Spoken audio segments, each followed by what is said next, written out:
Hello बच्चों, how are you?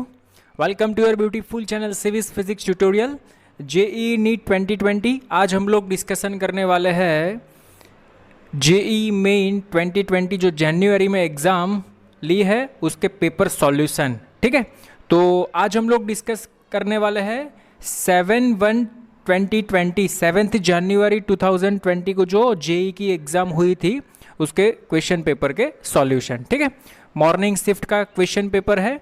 देखो यहाँ पे question number 1 is that a litre of dry air at STP expand adiabatically. Adiabatically के नीचे अंडरलाइन, क्योंकि एडियाबेटिकली का मीनिंग होता है P V raise to gamma is equal to constant to a volume of 3 litre if gamma is equal to 1.40 the work done by air is. और हमें 3:1.4 दिया है, हमें ये फाइंड करना है वर्क डन बाई एयर। तो वी नो दैट अगर एडियाबेटिकली प्रोसेस है तो उसके लिए वर्क डन का फॉर्मूला ये रहता है P1V1 minus P2V2 upon gamma -1। ठीक है, इनिशियली ऐसा दिया है at a litre of dry air eight STP, it means V1 is given 1 litre, STP means standard temperature and pressure, V2 is given 3 litre. यहाँ पे जब V1 1 लीटर होगा तब प्रेशर P1 1 एटमोसफियर होगा। गामा की वैल्यू हमें दी है 1.40, तो यहाँ पे हमारे पास P2 नहीं है, तो P2 हम कैसे फाइंड कर सकते हैं? तो ये फॉर्मूला है हमारे पास PV raise to gamma is equal to constant, so we will write P1V1 raise to gamma is equal to P2V2 raise to gamma. तो यहाँ से P2 मिल जाएगा, P1 is given 1 ATM, 1 ATM लिखो, V1 अपन V2। Sir यहाँ को litre को convert नहीं करते? कोई ज़रूरत नहीं, यहाँ पे कैंसिल हो जाएगा लीटर लीटर। ठीक है, इसलिए मैंने कन्वर्ट नहीं किया। तो what is the answer? My answer is 1/3:1.4। 3:1.4 is given 4.6555 atmosphere. ठीक है, तो P2 का आंसर मुझे मिल गया। नाउ इसमें मुझे क्या करने का? P1V1 minus P2V2 upon gamma -1। देखो मैंने क्या किया, यहाँ पे P1V1 P2V2, तो यहाँ पे ये जो P1 है वो एटमॉस्फेयर में है, तो 1 एटमॉस्फेयर इज इक्वल टू 1.05 × 10⁵ रहता है, तो दोनों में से कॉमन निकल जाएगा। V2 लीटर में है तो लीटर को भी मैंने कन्वर्ट कर दिया यहाँ पे 10⁻³ तो ये टर्म दोनों में से कॉमन निकल गया। गामा मुझे गिवन है 1.4, 1.4 माइनस 1 होगा 0.4। ठीक है, तो अगर इसका मैंने सॉल्यूशन दिया 3/4.655 करना, तो उसका अप्रोक्सीमेटली आंसर आपका 0 समथिंग आएगा। ठीक है, 1 में से इसको सब्सट्रैक्ट कर देना डिवाइडेड बाई 0.4, इसको आप 1 अप्रोक्सीमेटली 1 हम एज्यूम कर सकते हैं। ठीक है, तो अप्रोक्सीमेटली हमारा आंसर बनता है 88.7। कितना बनता है? 88.7। तो ऑप्शन के साथ मैच कीजिए, तो option number A is right, 90.5 joule.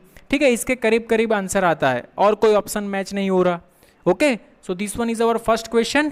Please pause the screen and note it down.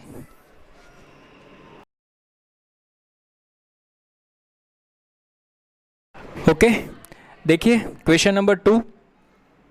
Question number 2 is that a 60 HP electric motor lifts an elevator having a maximum total load capacity 200 kg। देखो यहाँ पे एक elevator है, elevator. ठीक है, ये elevator में हमें कुछ लोड ऊपर ले जाने का है, तो इसकी कैपेसिटी हमें दी है 2000 kg। ठीक है, ओके, और बोला है if the friction force of the elevator is 4000 Newton. Friction force हमें दिया है 4000 न्यूटन, तो हमें ऐसा बोला है the speed of the elevator at the full load close to. तो इसकी ये जब ऊपर जा रहा है तो इसका हमें क्या फाइंड करना है? स्पीड फाइंड करना है। ठीक है, नाउ सी हियर, देखो जब एलिवेटर, सीधी बात है, एलिवेटर ऊपर जा रहा है तो फ्रिक्शन फोर्स उसकी अपोजिट डायरेक्शन में लगेगा। अरे एलिवेटर ऊपर जा रहा है तो फ्रिक्शन फोर्स कहाँ पे लगेगा? तो फ्रिक्शन फोर्स नीचे की ओर लगेगा। इसका वेट m/g कहाँ पे लगेगा? तो m/g नीचे की ओर लगेगा। ठीक है, what we have a formula. तो देखो यहाँ पे पावर इज गिवन, पावर कितना दिया है? 60 HP, तो power is given P is equal to 60 HP।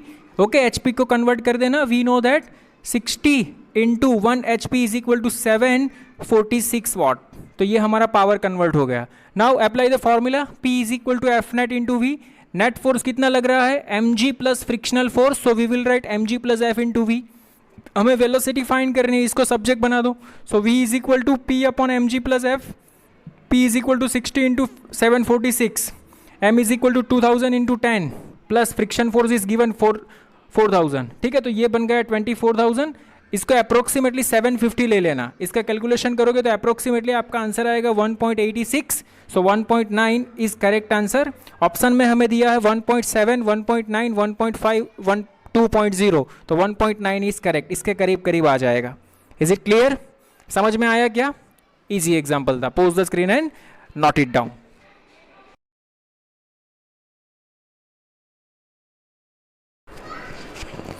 Okay, question number 3. As shown in the figure, a bob of mass m is tied by a massless string whose other end portion is wound on a flywheel or disc of radius r and mass m. When released from the rest, the bob start falling vertically. When it has covered a distance of h, the angular speed of the wheel. Question में ये पूछा है कि एक disc हमें दी है और यहाँ पे एक मास m रखा हुआ है, ठीक है। तो ये वर्टिकली डाउनवर्ड डायरेक्शन में जब h हाइट कवर करता है तो इसकी एंगुलर स्पीड क्या होगी, और ये जो मास, ये जो डिस्क है ना उसका मास भी दिया है और इसकी रेडियस भी हमें गिवन है, ठीक है।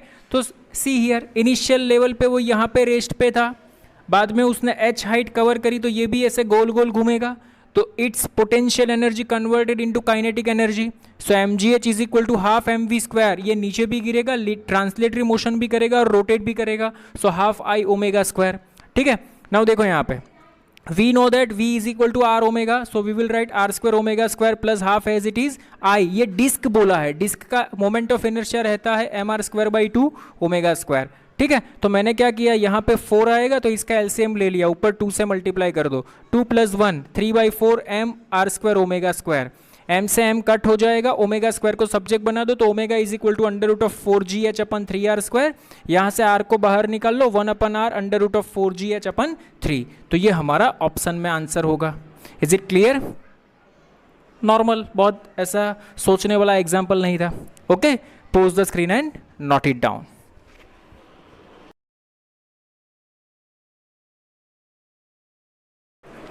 Okay, question number 4। Question number 4 में ये कहा है which of the following gives a reversible operation, कौन सा रिवर्सिबल ऑपरेशन डिफाइन करेगा, ठीक है। तो ये रहे हमारे पास 4 ऑप्शंस। देखो यहाँ पे इसका मीनिंग क्या होता है, रिवर्सिबल ऑपरेशन का मीनिंग क्या होता है, हमें आउटपुट से इनपुट का पता चलना चाहिए। अगर हमें आउटपुट से इनपुट का पता चलना चाहिए तो ऐसा तो एक ही में पॉसिबल है, किस में, नॉट गेट में।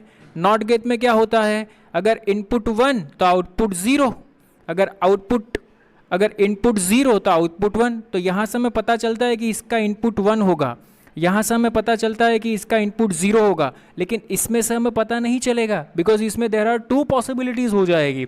इनपुट एक ही मिलता है, सॉरी आउटपुट एक ही मिलता है, इनपुट 2 है यहाँ पे, तो हमें पता नहीं चलेगा इसका इनपुट है या इसका इनपुट है, ठीक है। So which one is correct? Option number D is correct. Which of the following gives a reversible operation? So our answer is not gate. कौन सा gate? Not gate. Is it clear? Pause the screen and note it down.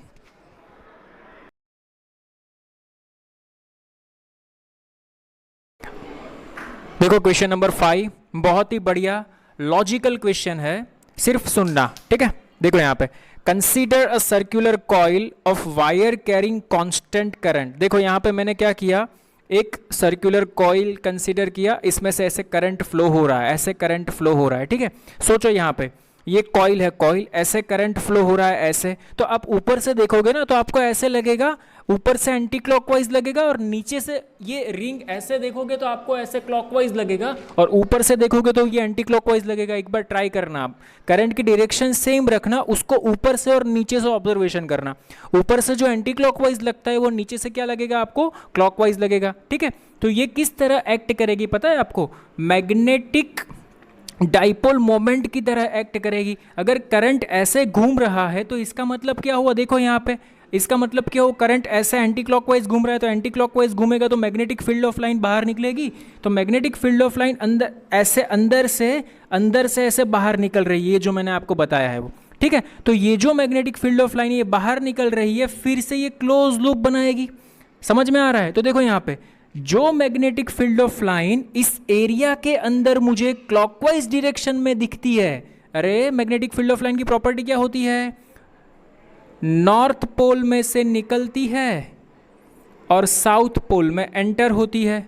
ठीक है, तो देखो यहाँ पे north pole में से निकली, साउथ पोल में एंटर हुई, लेकिन अंदर की तरफ अगर यहाँ से आप बाहर आ गए तो ये क्लोज लूप बनाएगी, तो बाहर आ जाओ, तो बाहर ये फील्ड है वो यहाँ पे नॉर्थ और यहाँ पे साउथ, समझ में आ रहा है। तो अंदर फ्लक्स फाई नॉट दिया है, बाहर फ्लक्स फाई आई दिया है, तो ये दोनों में फ्लक्स की डायरेक्शन अंदर और बाहर अपोजिट हो गई। इसका मतलब क्या होता है कि phi naught is equal to minus phi I हो गया। अरे समझ में आया क्या, मैग्नेटिक फील्ड ऑफ लाइन जो अंदर बिहेव कर रही है वो बाहर बिहेव नहीं कर रही, उसकी डायरेक्शन अपोजिट हो जाती है बाहर की ओर।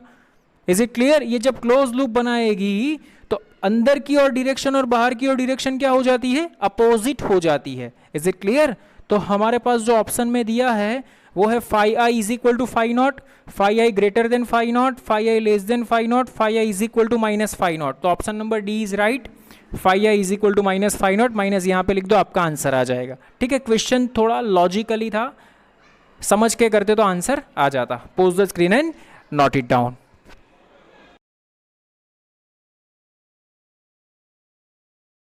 ओके, देखो क्वेश्चन नंबर 6 बहुत ही बढ़िया है।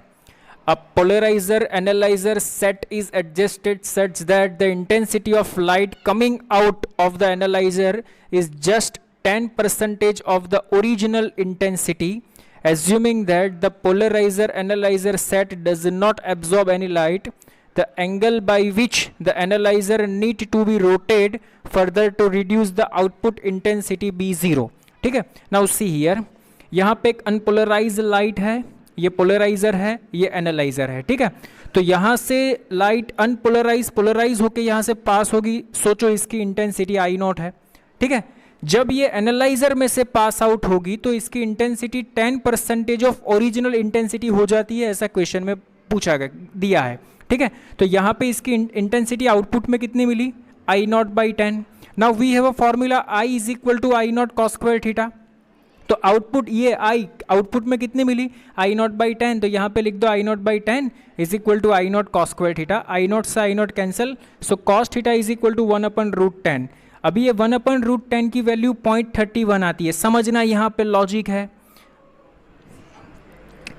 1/√10 की वैल्यू क्या आती है, 0.31 आती है। ठीक है, विच इज लेस देन 1/√2, और ये जो वैल्यू है वो 1/√2 से कम है, ऐसा क्यों, अरे सोचो 1/√10 बढ़ा या 1/√2 बढ़ा, तो 1/√2 बढ़ा, और 1/√2 इज इक्वल टू क्या रहता है, 0.707, मीन्स ये वैल्यू इससे कैसी है, छोटी है। अभी ध्यान से सुनना, मुझे इसकी इंटेंसिटी 0 करनी है, अगर मुझे इसकी इंटेंसिटी, ये जो लाइट है इसकी इंटेंसिटी 0 करनी है, तो ये जो एनालाइजर है ना, ये एनालाइजर है, उसको इस तरह से रोटेट करना होगा, इस तरह से मिनिमम एंगल पे रोटेट करना होगा, ताकि ये जो लाइट है इसका कंपोनेंट एनालाइजर में से ना जा सके।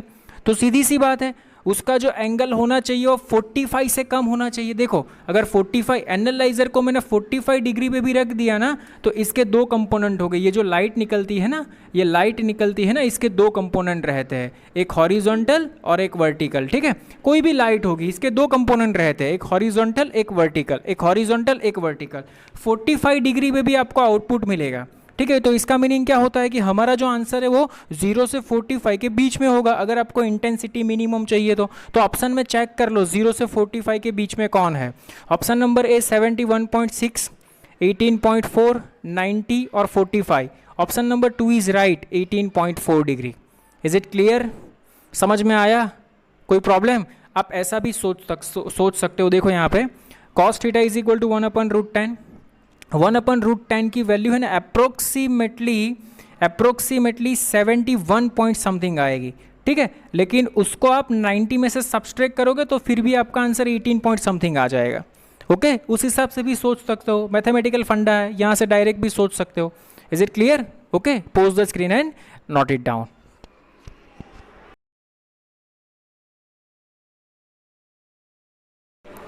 ओके, क्वेश्चन नंबर 7 में हमें ऐसा कहा गया है, LCR circuit behaves like a damped harmonic oscillator, comparing it with a physical spring mass damped oscillator having damping constant b, the correct equivalent relation, हमें relation निकालना है डैम्प्ड ऑसिलेशन और आरएलसी में, ठीक है। तो डैम्प्ड ऑसिलेशन में हम लोगों ने एक फॉर्मूला पढ़ा था, अगर आपको याद है तो, force F is directly proportional to minus K X minus B V. आप इसको ऐसे भी लिख सकते हो, F plus K X plus B V is equal to some constant, ठीक है, otherwise is equal to zero, कुछ भी लिख सकते हो।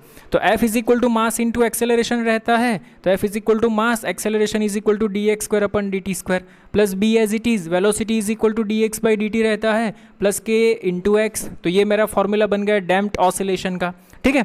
आरएलसी सर्किट में क्या रहता है, फॉर अ क्लोज्ड सर्किट हम ऐसा लिख सकते हैं, V L plus V R plus V C is equal to zero, सभी का पोटेंशियल है। V R is equal to I R रहता है, इंडक्टर के लिए potential L D I by D T रहता है, ओके। कैपेसिटर के लिए V is equal to Q by C रहता है, is equal to zero, okay. L as it is, I की जगह पे मैं D Q by D T लिख सकता हूँ, तो यहाँ पे बन जाएगा D two Q upon D T square, ठीक है।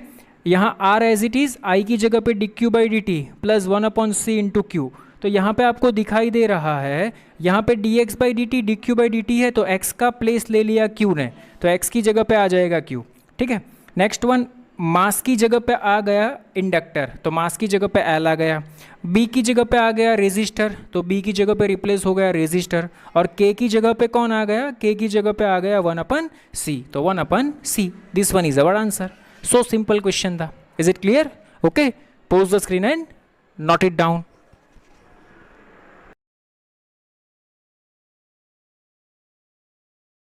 ओके, देखो नेक्स्ट क्वेश्चन, क्वेश्चन नंबर 8 बहुत ही बढ़िया है।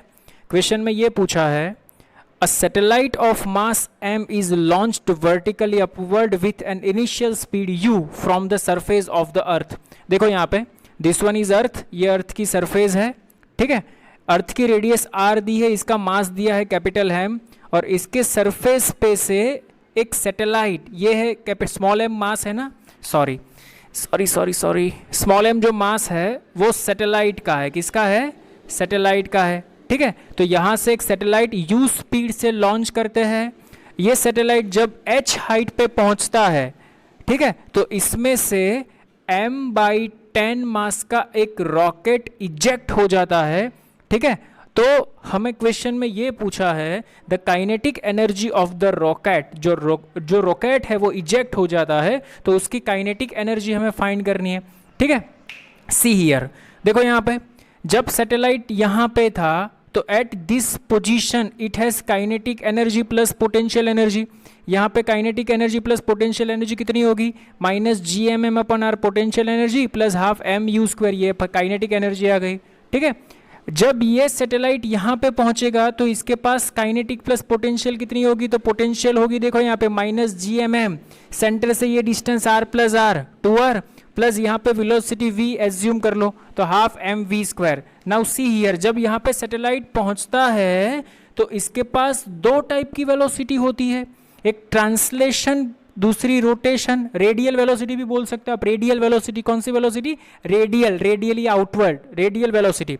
देखो यहाँ पे इसको अगर आप यहाँ पे ऐसे ड्रॉ करोगे, देखो ये रहा हमारा सैटेलाइट, ठीक है, और ये रही इसके दो वेलोसिटी के कंपोनेंट, एक रेडियल वेलोसिटी भी होगी, रेडियल जिसको हम बोलेंगे वी आर, और एक ट्रांसलेशन वी टी, ये वेलोसिटी भी होगी। समझ में आ रहा है, ठीक है। ये इसको गोल गोल गोल गोल गोल गोल सैटेलाइट को घुमाएगी, समझ में आ रहा है क्या, ठीक है।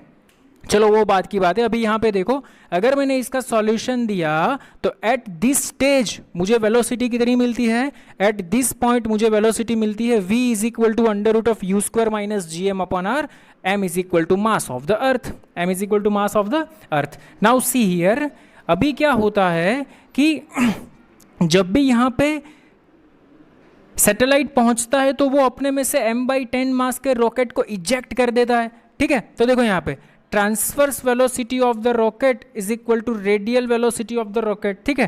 ट्रांसफर्स और रेडियल दो टाइप की ये वेलोसिटी यहाँ से डिफाइन करेगा। तो समझो यहाँ पे जब सैटेलाइट यहाँ पे पहुँचा, जब सैटेलाइट यहाँ पे पहुँचा, जब सैटेलाइट यहाँ पे पहुँचा, जब सैटेलाइट यहाँ पे पहुँचा, तो रॉकेट का मास कितना था, m/10 और उसकी वेलोसिटी मैंने ले ली vt, तो m/10 into V T is equal to, जब ये रॉकेट और रॉकेट के कंपेरिजन में सैटेलाइट भी आएगा तो सैटेलाइट ऑर्बिट में ऐसे गोल गोल गोल गोल घूमेगा, ठीक है। तो जब सैटेलाइट ऑर्बिट में घूमेगा तो देखो टोटल मास m में से m/10 रॉकेट में निकल गया, बचा कितना 9m/10, ये ऑर्बिट में घूमने लगेगा, ठीक है।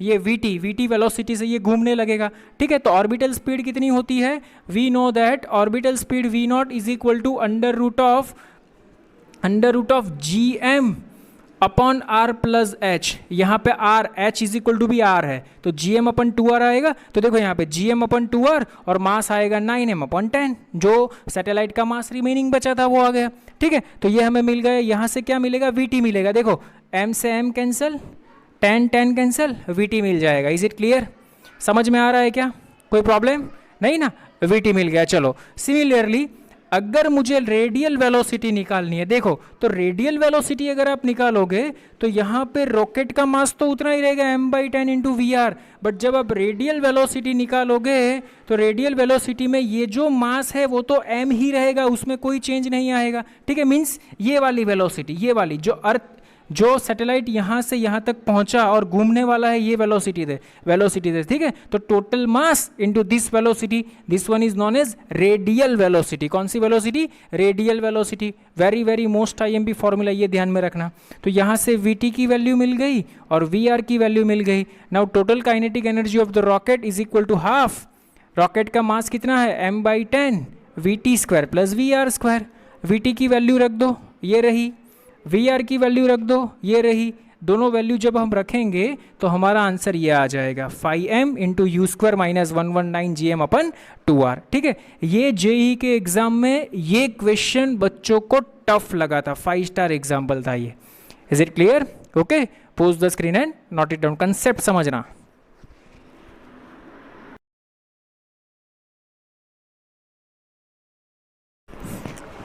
Okay, next one, question number 9 में ये कहा है a long solenoid of radius r carries a time t depends current I is equal to I naught t1 minus I naught t minus 1 I naught t square। Means इस type का current हमें दिया है, I is equal to I naught t minus I naught t square, मैंने t को अंदर multiply कर दिया। क्वेश्चन में ये पूछा है ring of radius 2r is placed coaxially near its middle point, उसके मिडल पॉइंट के नज़दीक एक हमने रिंग रखी है, उसका टाइम इंटरवल है 0 less then t less then 1। The induced current and the induced EMF in the ring changes. Induced current और इंड्यूस्ड EMF हमें फाइंड करना है। तो देखो यहाँ पे इंड्यूस्ड EMF का फॉर्मूला क्या रहता है, -d∅dt, ठीक है। तो देखो यहाँ पे हम यहाँ पे सोलेनॉइड की बात कर रहे हैं, तो सोलेनॉइड में मैग्नेटिक फील्ड कितनी आती है, μ0 ni, ठीक है।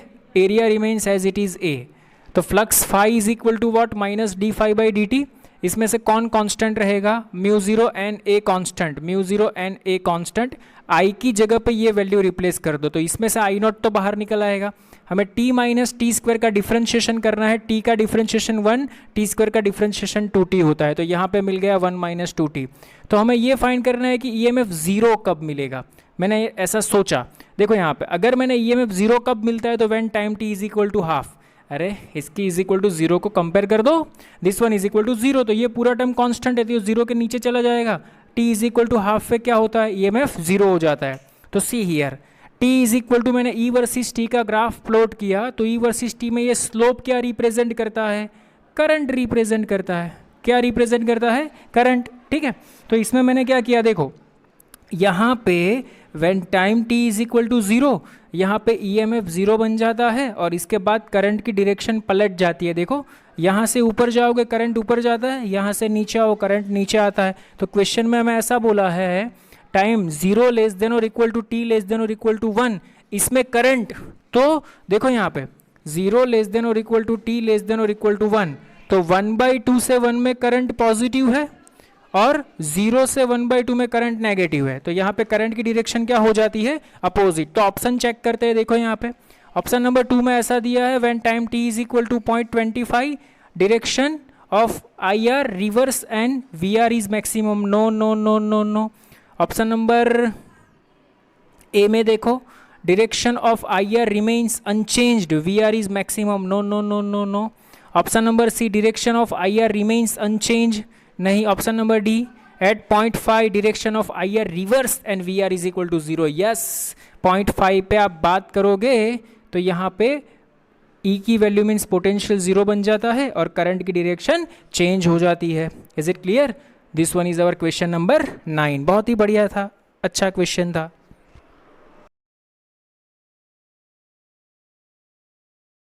ओके देखो यहाँ पे क्वेश्चन नंबर 10.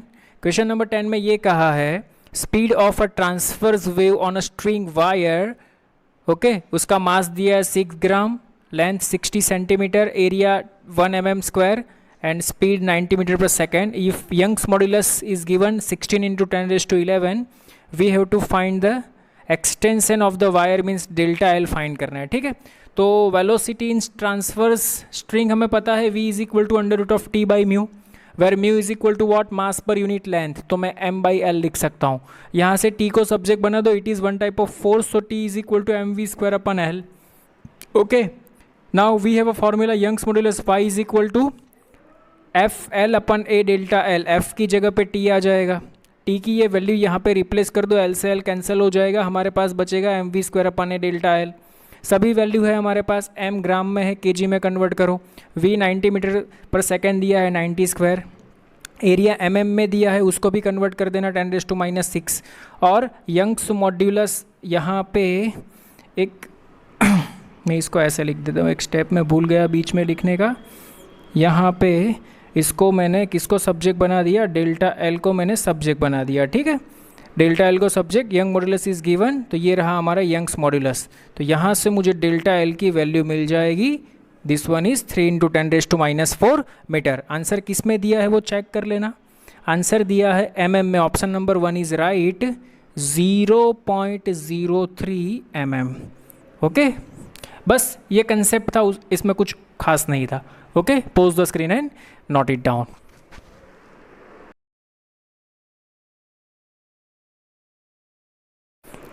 ओके, देखो क्वेश्चन नंबर 11 ये भी अच्छा है. 2 moles of an ideal gas, 2 mole ideal gas दिया है, इसका Cp/Cv हमें दिया है 5/3, और दूसरा 3 मोल हमें आइडियल गैस दिया है, उसका Cp/Cv दिया है 4/3. ठीक है, हमें बोला है गामा मिक्सचर फाइंड करो.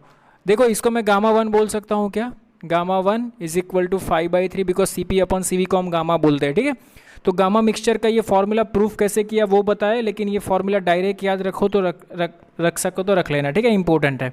n1 + n2 upon gamma mixture -1 is equal to n1 upon gamma -1 plus n2 upon gamma 2 -1. ठीक है, मिक्सचर कितने मोल है, 2 + 3 5 अपन gamma mixture -1. n1 is given 2 upon 2/3 plus 3 अपन 1/3. ठीक है, अरे गामा 1 - 1 कर दो, आंसर आ जाएगा 2/3.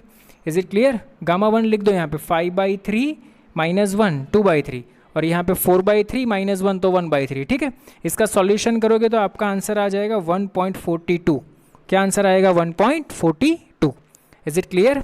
ओके, इसमें की पॉइंट ये वाला फॉर्मूला ही है, फॉर्मूला में क्वेश्चन रखो, आंसर आ जाएगा. फॉर्मूला टाइम पे माइंड में क्लिक होना चाहिए. Okay, pause the screen and note it down.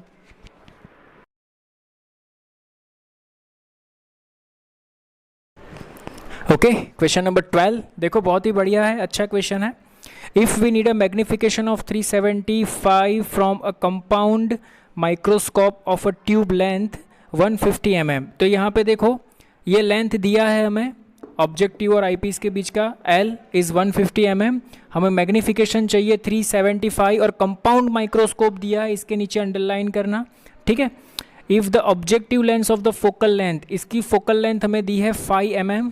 Okay, तो आईपीस की फोकल लेंथ हमें कितनी रखनी चाहिए वो बोला है. तो देखो डायरेक्ट डायग्राम की कुछ ज़रूरत नहीं है, अगर आपको ये फॉर्मूला आता है तो. हमें फॉर्मूला पता है m is equal to L/FO 1 + D/FE. D को हम बोलते हैं least distance of distinct vision. ये ह्यूमन आई के लिए 25 सेंटीमीटर रहता है, पता है ना. ठीक है, तो यहाँ पे हमें सभी वैल्यू गिवन है, हमें सिर्फ FE फाइंड करना है. m is given 375, L 150, FO 5. यहाँ पे एक चीज़ का ध्यान रखना, यहाँ पे 25 मत रख देना, 250 रखना, क्योंकि ये सभी mm में है तो ये भी mm में होना चाहिए. ठीक है, तो इसका सॉल्यूशन करना, आपको FE मिल जाएगा. अप्रोक्सीमेटली 22 mm आता है। बहुत ही ईजी डायरेक्ट फार्मूला के बेस्ड के ऊपर क्वेश्चन था, ठीक है। अगर फार्मूला आपके माइंड में आ गया, सीधा वैल्यू पुट करो, आपका आंसर आ जाएगा। Is it clear? समझ में आया क्या? Note it down.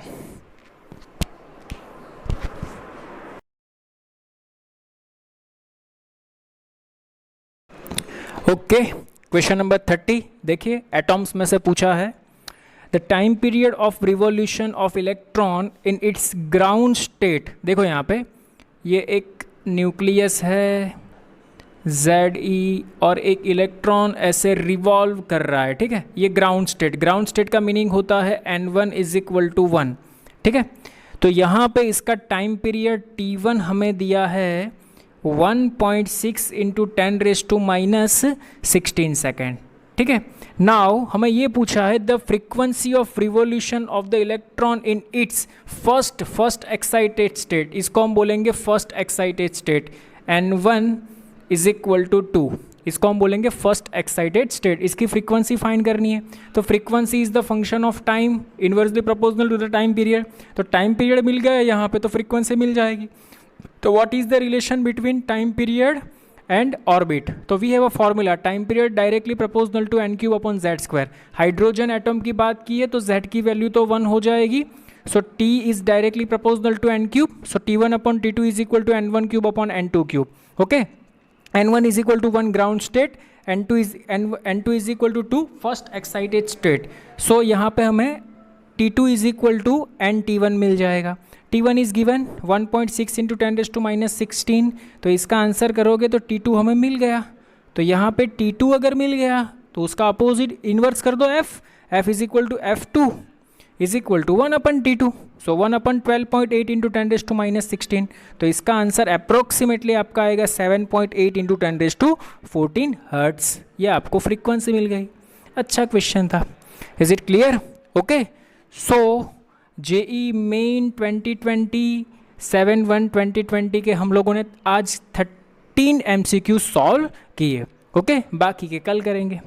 Pose the screen and note it down. Thank you so much.